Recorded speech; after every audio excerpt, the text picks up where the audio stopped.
오늘은 종교개혁 501주년 기념주일입니다. 작년 한 해에 역사적인 종교개혁 500주년을 맞이하면서 우리 한국교회는 거창한 행사들을 치러왔습니다.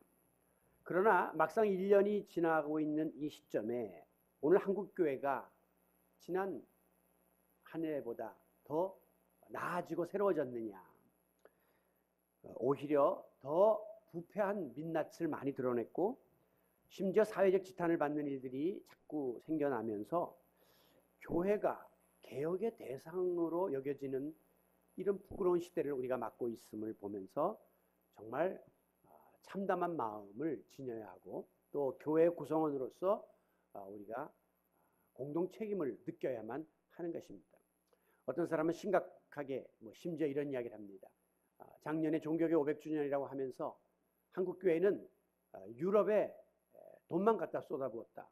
우리 교회도 다녀왔지만 종교개혁 순례한다 그러면서 그 행사만 했지 정말 그 마음에 진정한 변화가 없다고 이렇게 비난하는 분도 있습니다. 최근에 그 차세대 교회의 주인공인 청년들이 가장 이상적인 교회를 어떤 교회라고 생각하느냐라고 이제 설문을 냈는데 응답자 중에 47.9%가 작지만 강한 교회, 작아도 건강한 교회를 원한다. 이렇게 답하고 있습니다. 그런가 하면 이제 교회를 다니다가 여러 가지 이유로 안 나오는 소위 가난한 청년들, 안 나가 청년들한테 왜 교회를 안 나오냐 그랬더니 제일 먼저가 이제 얽매이는 게 싫다. 종교적인 그 부담이 싫은 거죠. 두 번째 이제 시간이 없다. 세 번째로는 이제 목사와 교회에 대한 불신이 크다. 이렇게 답하고 있습니다. 그래서 다시 물었습니다. 그러면 당신이 다시 교회 나간다면 어떤 교회를 선택해 나가겠느냐 했더니 그들 중에 절반 이상이 역시 작지만 건강한 교회를 택하고 싶다라고 이야기하고 있습니다. 우리가 생각할 때는 크고 유명한 목사님이 있고 프로그램이 좋은 교회를 가고 싶다라고 생각할 것 같지만 요즘 젊은이들의 마음속에는 그런 데 대한 반작용이 일어나고 있는 거예요. 크다는 게 도대체 무슨 의미가 있느냐. 자기라고 하는 존재가 존재감을 가질 수 있는 차라리 규모가 작은 데가 낫고 또 성장을 한다고 하다가 많은 부조리한 일들이 교회 안에서 일어나는데 차라리 건강을 유지하는 교회가 더 낫지 않는가라고 생각을 하게 된 것이죠. 작지만 건강한 교회. 많이 듣던 이야기죠. 우리 드림의 교회가 지향하는 목표점입니다. 작지만 건강하고 내실이 있는 영향력을 끼치는 교회가 되고 싶은 것이 우리의 소망입니다. 기업 중에도 소위 강서기업이라는 것이 있습니다. 그러니까 큰데 작은 거예요. 히든 챔피언이라고 합니다. 숨겨진 실력자들을 뜻하는 것입니다. 규모는 작지만 틈새 시장을 비집고 들어가서 공략해서 지속적으로 이익을 창출해내는 내실 있는 기업을 강소기업이라고 부릅니다. 어떤 사람은 자꾸 이분법적으로 재벌은 잘못됐고 대교회는 잘못됐다. 이런 식으로 이제 몰아가는 사람들인데 그것은 좀 무리한 생각입니다. 뭐든지 기업이나 교회가 크다고 다 나쁘거나 잘못된 것이 절대 아니에요. 큰 기업은 그만큼 거기에 피땀 흘리는 눈물이 있었고 또 그 기업이 기여하는 바가 크기 때문이에요. 저는 이제 이 큰 그 기업들이 하는 그런 시설에 갈 때마다 항상 마음속에 고마운 마음을 갖습니다. 이런 재벌 기업이 아니었으면 내가 이런 데 가서 이런 걸 누리겠나. 정말 미국 못지않은 그런 시설에서 다 누리는 때마다 참 큰 기업이 사회적 기여도가 있다 하는 것을 인정해야 되는 것이죠. 큰 교회가 얼마나 영향력이 큰지 압니까? 한 교회가 1000개 교회를 도울 수 있는 힘이 있습니다. 선교사들을 수백 명을 내보낼 수 있는 그런 힘을 큰 교회들이 가지고 있거든요. 그렇기 때문에 대교회를 자꾸 어떤 그 적폐의 대상처럼 이렇게 몰아가는 것은 옳지가 않아요. 결국은 큰 교회를 목회하시는 목사님은 은사의 문제입니다. 하나님께서 그런 것을 감당할 수 있는 그릇으로 삼으시고 그런 은사를 주셨기 때문이지 누구나 하고 싶다고 할 수 있는 것이 아니기 때문이에요. 그렇다면 누구나 할 수 있는 것은 무엇입니까? 그것은 바로 교회가 다 크고 다 성장할 수는 없으나 외형보다는 내면에 충실하고 그리고 성장보다는 성숙에 충실한 일은 우리가 할 수 있는 것입니다. 그것은 크기와 상관없이 숫자와 상관없이 질을 높이는 일은 우리가 할 수 있는 과제인 것이죠. 일반적으로 사람들은 세대에 따라서 관심사가 변합니다. 젊은 시절에는 목표가 오로지 출세요, 돈 많이 버는 것이요, 외모를 가꾸는 일에 많은 시간과 정성을 쏟습니다. 나이가 들면서 그런 생각들이 접어들고 점점 삶이 단순화되면서 오로지 나이 들면 건강을 유지하고 노후 생활 잘하는 것에 단순하게 목표가 집착되는 것을 볼 수가 있습니다. 실제로 아무리 세상에서 돈을 많이 벌고 출세를 하고 성공을 이루었다 할지라도 8조 2천억을 거머쥐었던 자산가 스티브 잡스, 애플의 창업자는 결국 췌장암으로 55세의 나이에 그 8조의 돈을 누려보지도 못한 채 먼저 세상을 떠나고 말았습니다. 여러분, 가장 중요한 것은 그러므로 나의 건강을 지키는 겁니다. 나의 존재가 있어야 그 다음에 이 모든 것들이 가능하기 때문입니다. 건강이 뭐냐? 웹스터 사전에서는 이 건강을 이렇게 정의하고 있습니다. 몸과 마음이 온전하고 탈이나 병이 없이 튼튼하며 활력이 넘치는 상태를 건강이다라고 부르고 있습니다. 최근에는 이 건강의 개념이 확장되어서 비단 몸의 건강만이 아니라 정신 건강이라는 말, 영적 건강이라는 말까지 쓰고 있고요. 심지어 건강한 가정, 건강한 직장, 건강한 사회, 건강한 국가, 건강한 교회라는 말까지 나오고 있습니다. 여러분, 성경에는 건강한 교회가 돼야 된다 그런 말은 없어요. 성경에 건강한 성도가 된다는 말도 없어요. 하지만 이 건강한 교회와 성도는 무엇이냐? 우리가 이 모든 성경에 나오는 말씀을 종합해서 정의해 본다면 교회의 본질에 충실한 교회, 건강한 교회입니다. 그리고 맡겨진 고유의 기능을 잘 감당하는 교회, 건강한 교회입니다. 성경적 용어로 말하면 온전한, 두루두루 온전함을 갖춘 교회가 건강한 교회라고 말할 수가 있습니다. 성도의 신앙으로 말하면 하나님 말씀의 본질에 충실하고 내게 맡겨진 사명을 잘 감당하는 성도가 건강한 성도라고 말할 수 있는 것이죠. 미국의 세들백 교회를 목회하는 릭 워런이라는 유명한 목사님이 있습니다. 그는 물론 큰 교회를 이룩한 목사님이지만 이런 말을 했어요. 다가오는 21세기의 교회들을 위한 중요한 이슈는 교회 성장이 아니라 교회 건강이다. 자기도 큰 교회를 이루었지만 결국은 두 마리 토끼를 다 잡을 수 없거든요. 결국은 나무 가지가 많은 나무에 바람 잘 날이 없거든요. 결국은 이 성장에다 목표를 두는 것은 한계가 있음을 이야기하면서 앞으로 교회는 건강한 교회가 되어야 한다라고 고백한 바가 있습니다. 여러분, 우리가 교회를 건강하게 지키려면 이 교회의 건강을 해치는 병적 요인, 암적 요인을 찾아서 그것을 제거해야 됩니다. 이것이 바로 현대적 종교개혁 운동이에요. 틀을 바꾸는 것도 좋고 형식을 바꾸는 것도 좋지만 사실은 그 안에 있는 근본적인 요소를 본질적으로 변화시켜야 된다는 것이에요. 여러분, 우리 육신의 건강을 해치는 병들게 하는 가장 큰 요인이 무엇이라고 생각하십니까? 국제암연구소와 우리나라의 국립암연구소가 공히 30%의 요인을 음식으로 지적하고 있습니다. 흡연이나 술은 5% 정도예요. 그런데 음식은 탁월하게 30% 정도 우리에게 암을 유발하는 중요 요소라고 이야기하고 있어요. 상한 음식을 잘못 먹으면 식중독에 걸립니다. 왜요? 우리 몸에 건강을 줘야 될 음식의 신선도가 이게 부패되면서 변질되면서 소화기를 오염시키고 그 세균들이 거기에 감염되어서 부작용을 일으키는 것이죠. 즉 주범은 변질이라는 겁니다. 부패한 음식은 무조건 버려야지 아깝다고 두고두고 먹게 되면 나중에는 내 생명을 위협하는 무서운 요인이 되는 것입니다. 교회와 신앙의 개혁도 마찬가지입니다. 이 정도는 하면서 자꾸 우리가 잘못된 것들을 덮어주고 그냥 가다 보면 언젠가 이것은 큰 교회에 해를 끼치는 요인으로 작용하게 될 것입니다. 성경에 보면 출발은 좋았으나 중간에 변질되어 가지고 마지막에 비참한 운명을 맞이한 인물들이 많이 나옵니다. 사울은 이스라엘의 초대왕이 되었습니다. 얼마나 훌륭하면 그 당시에 이 사람을 왕으로 세웠겠습니까? 그런데 점점 마음에 교만함이 들고 나중에는 이 하나님께 불순종하는 일을 행하죠. 그래서 해서는 안 될 제사를 자기 마음대로 집례하다가 하나님께로부터 폐위를 당하는 비참한 인생이 되었습니다. 삼손은 원래 나실인의 가문에서 태어나고 또한 하나님이 주신 놀라운 그 능력을 지닌 천하장사였습니다. 그런데 이 들릴라라고 하는 여인의 유혹에 꼬여 넘어가서 머리가 빡빡 밀리고 눈알이 뽑히고 소처럼 그렇게 그 노동을 하다가 마지막에 비참하게 건물더미에 깔려서 죽고 맙니다.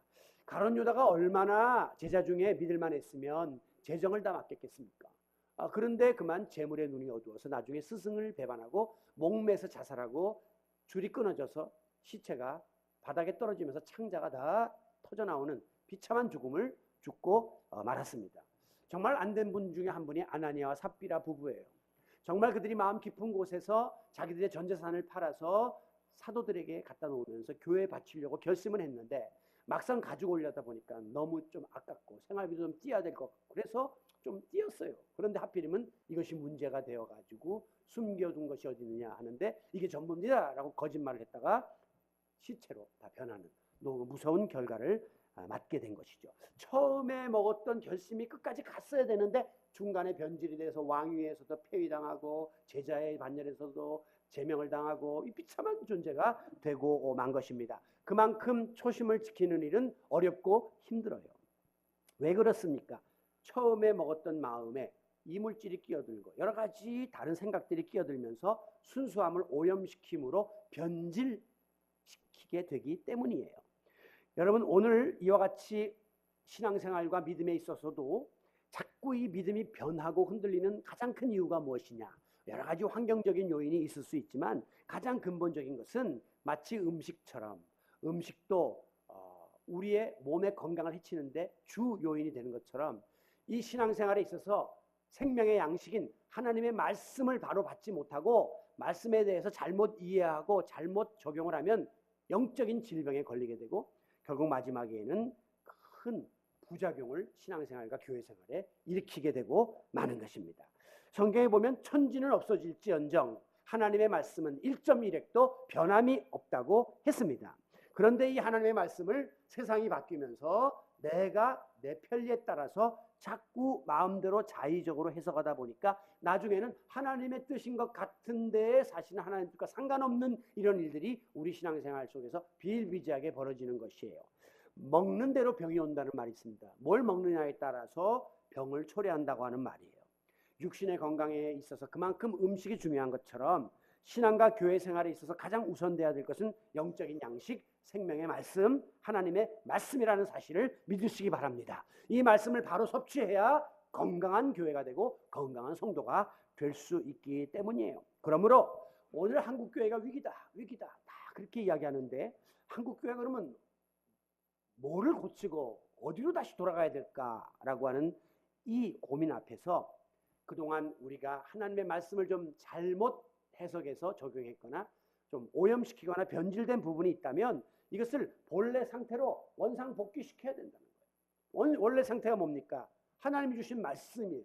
그래서 종교개혁자들은 501년 전에 솔라 스크립투라 오직 하나님의 말씀으로 돌아가자 그렇게 외쳤던 거예요. 왜? 그 당시에 가톨릭 교회가 너무 교황의 권위라든가 이 미사의 형식이라든가 이런 데 집착이 되고 화려한 옷을 입고 제의를 하고 이런 데에 보여주는 것에 너무 집착을 하고 어마어마한 성당을 짓고 거기다가 막 갖다가 수많은 금으로 갖다 바르고 거기 많은 사람들의 동상을 세우면서 사람들의 시각적인 이런 것들을 자꾸 주장하다 보니까 말씀의 본질은 약해지고 미사에서 말씀은 그냥 짧아. 딴 게 너무 많아졌어요. 그래서 프로테스탄트 개혁자들이 나와서 이걸 뒤집어 본 다음에 우리 개신교는 1시간 예배 중에 40분이 말씀이에요. 다른 거 다 배제하고 뭐 볼 거 하나도 없습니다. 강대상 하나 딸랑 놓고 말씀 앞에 우리를 세우는 일에 전념하고 있는 것입니다. 본문 속에 나오는 갈라디아 교회를 보면요. 이 교회 안에 다른 복음이 들어왔다 그랬어요. 다른 복음이 하도 많다 보니까 저기 여의도에 있는 교회는 순복음이다 이렇게 아주 순수한 복음이다 이렇게 이야기하는 거예요. 그게 뭐냐면 유대 기독교입니다. 다시 말하면 그 당시 사람들은 이스라엘 사람들이 예수님 오시기 전에 유대교를 믿고 있었잖아요. 근데 예수님이 온 다음에 예수님을 영접하니까 유대 기독교를 믿게 되는 거예요. 우리나라 사람들이 제일 먼저 우리나라 사람이 믿었던 종교는 뭡니까? 한국 사람들의 종교는 불교도 아니고 유교도 아니고 무교입니다. 무속 종교. 무속 그러니까 샤머니즘이에요. 이 샤머니즘에 젖어 있는 우리나라 사람들의 기독교가 들어옵니다. 기독교가 이 샤머니즘적 현상과 같이 접목이 되면서 우리 한국 기도회는 가장 기복적 기독교로 변화되는 거예요. 그래서 교회 다닌다는 사람들 중에도 결혼식 날짜 잡고 무슨 어디 이름 짓는 장명소 가고 이런 사람이 아직도 있단 말이죠. 왜? 우리는 그런 그 사고방식에 옛날부터 젖어 있기 때문에 교회 다니지만 그 틀을 완전히 벗어나지 못하는 무속적 기독교가 되는 것과 비슷한 것입니다. 그래서 그 당시에 갈라디아 교인들은 예수님을 믿지만 율법도 따라야 된다. 모세 율법도 중요하고 예수 믿지만 할례도 받아야 된다. 이렇게 이야기하는 거예요. 그리고 이제 이 갈라디아 교회에 영향력을 끼쳤던 사도 바울에 대해서도 그는 예수님과 함께 있었던 사람이 아니기 때문에 사도라고 할 수 없다. 이렇게 사도 바울에 대해서 권위에 대해서 도전을 하는 거죠. 이에 대해서 사도 바울은 굉장히 섭섭했습니다. 그리고 흥분하고 좀 화가 났습니다. 그래서요, 이 갈라디아서에 보면 인사말이 없어요. 원래 서신은 인사말이 있어요. 바울 서신은 예를 들면 처음에 친애하는 어디 성도들에게 문안하노라 이렇게 우리가 편지 쓸 때도 편안하셨습니까? 인사를 하잖아요. 그리고 마지막에 끝날 때는 내내 간에 평안하시기를 원합니다. 감사의 말로 끝내는 거예요. 그런데 이 갈라디아서는 그런 말이 딱 끊어져요. 왜? 바울의 마음에 약간의 서운함이 있었어요. 내가 지금 본론으로 들어갔는데 단도직입적으로 말하자면 하면서 지금 갈라디아서 1장에는 1절부터 사람들에게서 난 것도 아니요 하면서 그냥 그대로 인사가 없이 강력한 말씀이 선포되는 이유가 지금 이 갈라디아 교회 안에 반바울 정서가 있고 반복음의 정서가 있다는 말을 듣고 속에서 영적인 거룩한 분노가 지금 끓고 있었음을 보게 되는 거예요. 바로 잡아야 된다. 개혁해야 된다라고 하는 마음이 있었던 거예요. 자, 그렇다면 이 교회와 성도들이 영적 건강을 지키기 위해서 어떻게 하는 것이 옳은가? 크게 두 가지로 오늘 우리가 함께 생각해 보려고 하는데요. 먼저는 하나님의 말씀인 복음의 내용이 변하지 않도록 우리가 이것을 지켜나가야 하고 바로잡아 나가야 한다는 것입니다. 6절 그리스도의 은혜로 너희를 부르신 이를 하나님이죠. 이같이 속히 떠나 하나님의 곁을 자꾸 떠나서 다른 복음을 따르는 것을 내가 심히 이상하게 여기노라. 어떻게 이럴 수가 있냐? 이렇게 빠른 시간 안에 다른 복음에게 세뇌가 되어가지고 하나님의 복음의 본질을 떠나서 엉뚱한 데를 자꾸 찾아다니는 너희들을 나는 이해할 수가 없어. 이렇게 강력하게 책망하고 있는 것입니다. 7절에도 보면 다른 복음은 없나니 다만 어떤 사람들이 너희를 교란하게 하여 그리스도의 복음을 변하게 하려 하는 것이다. 다른 복음은 없습니다. 사람들이 자꾸 마음에 이상한 이야기를 해가지고 이 예수님이 전해주신 복음을 교란시킨다. 혼란하게 만들고 사람들에게 변질시키게 만드는 이 문제를 지적하고 있는 것입니다. 그러므로 다른 복음은 곧 거짓 복음을 의미하는 거예요. 예수님을 통해서 직접 전해진 생명의 말씀이 아니라 교회 안에 있는 유대주의자들이 자기들의 주장에 맞도록 이 예수님의 복음을 변형시키는, 그래서 율법주의적 복음이 되게 만드는 거죠. 예수님은 오직 믿음으로 구원 얻는다 이렇게 말씀했는데 저들은 할례도 필요하고 율법의 행위도 필요하다라고 덧붙이는 거예요. 모든 이단 사설이 항상 정경이 있고 플러스 자기들의 고유의 경전이 있습니다. 예를 들면 몰몬교 그러면 성경을 다 인정하면서 플러스 몰몬경이라는 게 붙어요. 통일교 그러면 성경을 인정하면서 플러스 원리강론이라는 자기들의 그 플러스를 꼭 붙여요. 교주의 이야기를. 그래서 이것이 이제 변형되게 되는 겁니다. 여러분, 신은 죽었다라고 하는 말을 한 사람이 누군가라는 시험 문제가 고등학교 때 나왔습니다. 전교 1등은 당연히 니체라고 딱 썼어요. 그런데 옆에 있는 애가 딱 눈을 흘겨보니까 무슨 체는 체인데 앞에 잘 안 보이니까 나체 이렇게 썼습니다. 뒤에 있는 놈이 이렇게 앞을 보니까 나체라고 썼는데 이걸 그대로 쓰면 선생님한테 혹시 컨닝했다고 걸릴 것 같으니까 영어로 누드 이렇게 딱 썼어요. 예. 나체나 누드나 같은 말이니까 또 옆에 있는 애가 이렇게 컨닝을 하다가 똑같이 쓰면 또 컨닝했다 그럴 것 같으니까 알몸 이렇게 썼어요. 니체가 나체로 누드로 알몸으로 변하는 거예요. 똑같은 니체를 봤는데 어디서 보느냐, 곁눈질을 하고 위에서 보고 옆에서 보고 뒤에서 컨닝을 하다 보니까 엉뚱한 결과가 초래되었다고 하는 겁니다. 오늘 우리가 신앙생활 잘한다 이렇게 자부하는 사람들 중에도 자기 생각과 자기의 주장과 자기 편견을 너무 많이 개입시켜요. 특히 요즘 현대교인들은 목사님 설교해도 다 자기 주장이 있어갖고 목사님은 그랬지만 하고 자기 나름의 결론을 내리고 있다는 겁니다. 이게 지금 우리나라 전반적인 사회적 추세입니다. 아무리 대통령이 뭐라 해도 대통령은 그랬지만 하면서 다 자기 이야기, 자기 생각을 해요. 이 땅에 원로가 없습니다. 원로는 다 꼰대고 다 적폐예요. 이제는 내가 원하는 게 최고예요. 그래서 세상이 완전히 지금 변형되고 있는데 이런 게 종교에도 그대로 들어오게 되는 것이죠. 여러분, 누가복음을 내가복음으로 변형시키면 안 돼요. 복음의 근본 정신을 변질시키면 그건 죄예요. 딴 거는 몰라도 복음의 근본 정신을 건드리면 죄. 복음은 구원받는, 구원으로 인도하는 진리의 길이잖아요.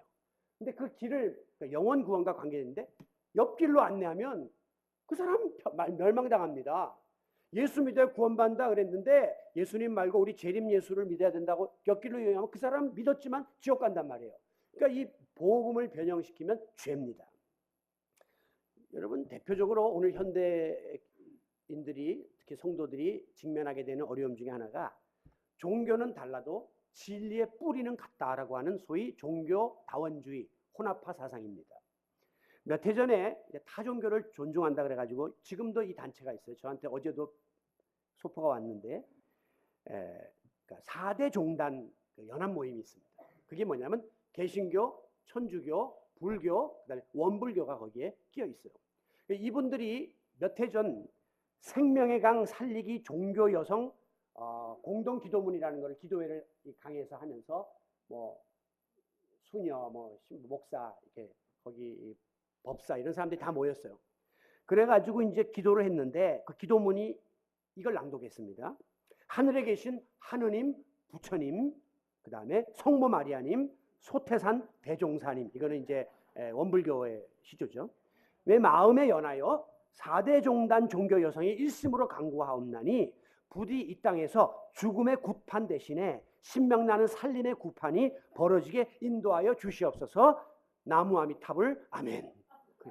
그러니까 부처님도 하고 예수님도 하고 성모 마리아님도 하고 다 해서 결국 뿌리는 다 진리니까 뭘 믿든지 화합하고 하나가 돼서 우리가 지내자 하는 소위 종교 다원주의 사상입니다. 이 인간적으로 보면 굉장히 매력적이에요. 젊은 애들이 보면 포용력이 있고 참 멋있다고 이렇게 이야기해요. 그렇지만 복음이 말하는 진리의 구원과는 거리가 먼 것입니다. 예수님은 요한복음 14장 6절에서 내가 곧 길이요 진리요 생명이니 나로 말미암지 않고는 아버지께로 올 자가 없느니라 라고 딱 예수님만이 원웨이, 한 길이다. 구원의 길은 하나다. 이렇게 말씀을 했기 때문이에요. 안 믿는 사람들 왜 예수 믿는 사람들이 편협하냐. 좀 마음을 넓게 먹어라. 다른 사람들도 다 구원받을 수 있는 길만 다르지 뭐로 가도 서울 가면 되는 거죠. 자꾸 그러냐 하지만 우리가 그것을 용납할 수 없는 것은 오직 예수님만이 나로 말미암지 않고는 안 된다고 했기 때문에 우리는 신앙 고백을 하고 그것을 믿는 거예요. 갈라디아 교회 안에 전해졌던 복음은 그 당시에 팽배해 있던 유대교주의자들에 의해서 유대교의 율법이 섞이고 전통이 섞이고 타종교의 관습이 섞이면서 혼합적 다른 복음이 되고 말았던 거예요. 그래서 예수님이 강력하게 이 부분을 지적하고 있는 것입니다. 요한계시록에 보면 그 소아시아의 7교회 중에 이 버가모 교회라는 게 나옵니다. 근데 이 교회가 예수님께 책망을 받아요. 그 이유 중에 하나는 니골라당이라고 하는 이단과 사이비 종교를 받아들인 이 교회 안에서. 그래서 이 교회가 복음을 변질시킴으로 인하여 성령께서 강력하게 책망하고 회개를 촉구하는 말씀이 계시록 2장에 나오고 있습니다. 초대교회로부터 현대교회에 이르기까지 약 2000년 기독교 역사 속에서 겉으로는 복음의 옷을 입고 기독교의 옷을 입고 예수님을 이야기하지만 실상은 복음하고는 전혀 상관없는 이단 사이비 사설들이 끊임없이 일어났습니다. 그런데 역사상 이 기독교 계열의 이단 종파가 한국에서처럼 많이 일어난 나라는 없습니다. 우리나라에 재림 예수가 제일 많고 기독교 이단이 제일 많아요. 이단 종파는 현재 64개로 이렇게 파악되어 있고요. 이미 한국에 오셔서 거주하는 재림 예수님이 15분. 그 다음에 오셨다가 돌아가신 분이 까지 합치면 14분에서 29명이 한국에서 내가 예수다 하는 사람들이 있단 말이에요. 얼마나 황당합니까? 여러분 생각하면. 사도 바울도 참 이상하다. 어떻게 그런 걸 받아들이냐? 이렇게 해야 돼. 우리가 생각할 때는 아니 어떻게 이런 내용을 믿고 따르냐 하지만 그 사람들은 광신맹신이에요. 우리 양재천 옆에 가면 초막절이라고 예쁜 건물 하나가 있습니다. 이게 이제 소위 과천의 장막성전의 아류인데요. 이제 이분들이 전도지를 지금도 돌려요. 어저께 저희 집에 들어온 전도지예요. 근데 이 교주는 구인회 씨라고 이미 1976년에 옥사했습니다. 옥에서. 그럼 왜 감옥에 갔느냐?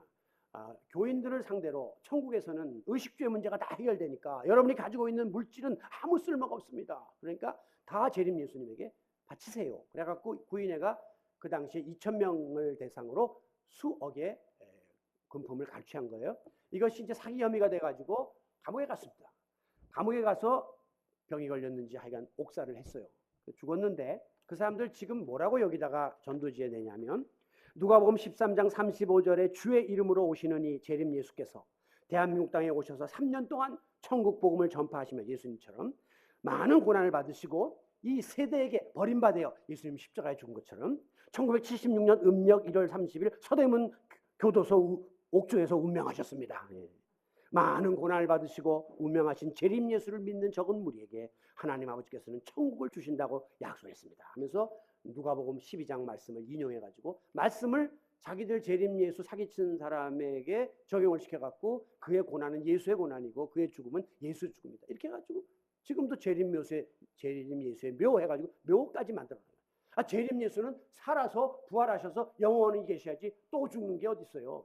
우리가 볼 때는 너무 우스운데 그분들은 지금도 모여서 이 전도를 이렇게 활발하게 하고 거기에 빠져 있다는 거죠. 최근에 뭐 이재록이나 김기동이나 이런 이단 쪽에서 사회적 무리를 지금 일으키고 있습니다.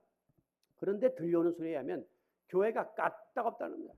교인이 한 사람도 빠져나가는 사람이 없고 오히려 더 결속하고 그 가장 큰 이유는 뭐냐? 음모론이에요. 우리 목사님을 우리 교주를 음모한다. 예수님 핍박하는 것처럼 항상 사회로부터 세상으로부터 핍박받게 돼 있다. 교인들은 더 결속을 해가지고 교회를 지켜나가는 거죠. 여러분 이단 연구가들이 이 이단이 이렇게 한국에서 기승을 부리는 가장 큰 책임을 기성교회와 목사들에게 돌리고 있습니다. 왜? 이 이단 종파에 빠지는 사람들 통계를 보면 초신자가 빠지는 경우는 거의 없어요. 다 믿는 기신자들이 빠져나가고 그 사람들도 초신자를 대상으로 전도하지 않아요. 성경을 좀 아는 기신자들을 대상으로 니네 교회 이렇지 한국 교회가 썩었지 교회에서 이런 말 해? 하면서 새로운 걸 하니까 자꾸 사람들이 글로 가는 거거든요. 가장 큰 이유는 뭡니까? 지난주에 말씀처럼 향기를 뿜어야 될 그리스도의 향기를 뿜어야 될 교회가 향기를 뿜지 못하고 악취를 뿜거나 혹은 향기가 약하니까 더 강력한 향기를 찾는 사람들은 그런 이단 종파로 가는 거예요. 이거 갖고 충족이 안 되니까 더 센 데로 갔다가 그만 올무에 걸려들고 마는 것이죠. 여러분 교회 강단에서 오늘도 수많은 교회에서 수많은 목회자들 통해서 복음이 선포되고 있습니다. 그 안에 예수 그리스도의 구원의 복음이 들어있어야 되고 피 묻은 예수 그리스도의 복음이 있어야 되고 그리고 복음이 은혜의 복음이 돼야 되고 능력의 복음이 돼야 됩니다. 만약에 이것이 왜곡되고 어떤 이유로든지 잘못돼서 변질되면 회복불능에 중병에 걸리게 되고 말 것입니다. 사도 바울은 오늘 본문 8절과 9절에 이렇게 강력하게 말합니다. 만약 하늘로부터 온 천사라도 하나님께 받은 것 외에 다른 복음을 전하면 저주를 받을 것이다. 9절 너희에게 받은 것 외에 다른 복음을 전하면 저주를 받을 것이다. 하나님께서 가르쳐 주신 것 외에 자꾸 플러스를 시키고 마이너스를 시키고 그것을 갖다가 변질시키면 저주받는다라고 강력하게 선포하고 있습니다. 하나님의 말씀은 그러므로 건강한 교회에서는 하나님의 말씀이 중심이 돼야 되고 하나님의 말씀이 살아있어야 되고 그 살아있는 말씀에 역사가 나타나야 되는 거예요. 하나님의 말씀은 살았고 운동력이 있어 말씀을 들을 때 신혼골수를 찔러 쪼개고 회개가 일어나고 변화가 일어나고 하나님 앞에 간증하는 일들이 우리 드림의 교회 안에서 더 많이 생겨날 수 있기를 바랍니다. 오늘 우리는 솔라 스크립트라 다시 말씀으로 돌아가야 돼요. 말씀의 본질로 돌아가야 돼요. 그래서 건강한 교회를 세우는 일에 힘써야 할 것입니다. 한 가지 더 우리가 영적 건강을 지키기 위해서는 하나님의 말씀인 복음이 잘못 적용되지 않도록 바로잡아야 됩니다. 아까는 하나님의 말씀이 변질되지 않도록 해야 되는데 이번에는 이걸 우리 생활에 적용하는 가운데 있어서 잘못 적용되지 않도록 힘써야 된다는 것이죠. 10절에 보면 사도 바울은 스스로에게 이렇게 반문합니다. 내가 사람들에게 좋게 하랴 하나님께 좋게 하랴. 내가 사람의 기쁨을 구하랴. 이렇게 그들과 자신에게 반문하고 있습니다. 오늘로 말하면 하나님의 말씀을 전하는 목사가 하나님이 기뻐하시는 말씀을 전하랴 성도들이 귀에 듣기 좋은 소리를 전하랴. 이건 목회자들의 엄청난 갈등입니다. 하나님의 말씀 중에 성도들이 좀 듣기 싫어하는 불편한 부분이 있을 수 있거든요. 그것을 내가 사람들의 비율을 맞춰서 변질을 시키고 피해가고 돌려가고 하면 내가 하나님의 종으로서 직무를 유기하는 것이 된다는 거예요. 오늘 이 같은 영향을 끼치는 가장 큰 장애 요소가 바로 세속화입니다.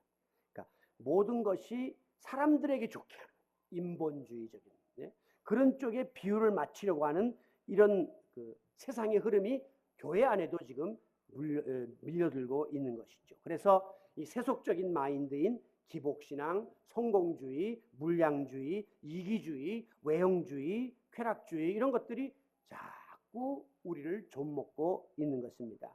여러분, 르네상스의 화가 그루네 발트라는 사람이 십자가에 달리신 예수라는 그림을 그렸습니다. 근데 요즘 시커매서 잘 안 보여요. 이게 제단화예요. 제단 위에 그려진 그림이다. 그런데 자세히 보면 우선 예수님이 매우 앙상한 몸으로 이렇게 달려있는 것을 볼 수 있고 실제로 예수님은 마음껏 먹지도 못했고 주무시지도 못했고 예수님은 고난을 받으셨고 채찍을 맞으셨고 피를 쏟았기 때문에 저렇게 앙상한 여인 모습으로 매달릴 수밖에 없었던 것은 당연하죠.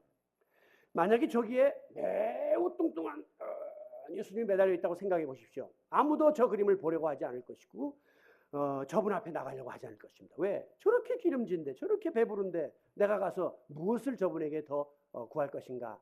동질감에 있어서 이질감을 느끼는 거예요. 우리 복음의 본질은 기름진 것이 아닙니다.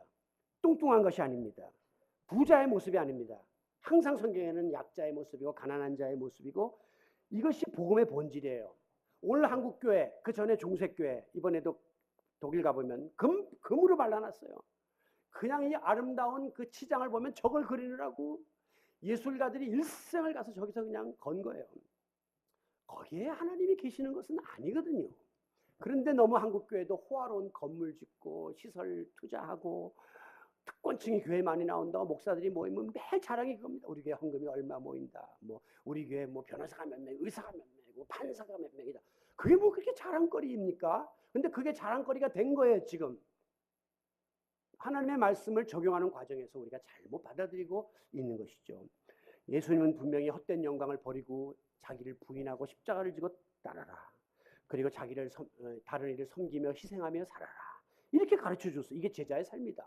오늘 우리는 겸손과 희생과 사랑과 자기 부인은 힘드니까 외면하고 높은 자리에서 인정받고 내 이름 드러내고 얼굴 한번 드러내는 게 더 교회에서조차도 우리의 목적이 되어서는 안 된다고 하는 것입니다.